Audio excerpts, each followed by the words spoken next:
अस्सलामुअलैकुम। आज हम आपके साथ शेयर कर रहे हैं टिप्स एंड टोटके में बहुत ही आसान सा और बहुत ही फायदेमंद सा टोटका।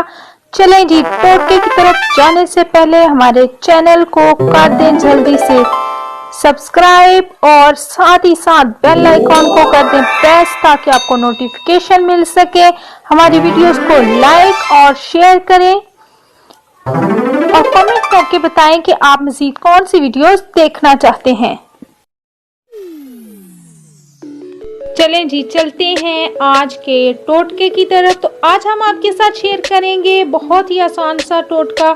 हम आपको बताएंगे कि आप किस तरह अपने होंठों को गुलाबी गुलाबी सा रख सकते हैं। आपने करना क्या है जी, 1 चाय का चम्मच मलाई का ले लेना है और साथ ही 1 चाय का चम्मच लेंगे ग्लिसरीन और 1 चाय का चम्मच लेंगे गुलाब का अर्क। इनको मिला लेना है और इसे रात को सोने से कबल अपने होंठों पर लगाना है।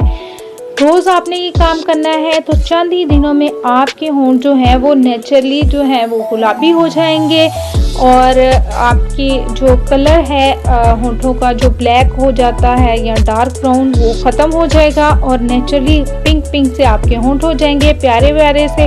आपने को हमारी ये टिप कैसी लगी, आपने ज़रूर अप्लाई करना है इसे अपने होंठों पर और फिर हमें बताना है कि आपको ये कैसी लगी। वीडियोस को लाइक और शेयर करें और कमेंट करके बताएं कि आप मज़ीद कौन सी वीडियोस देखना चाहते हैं।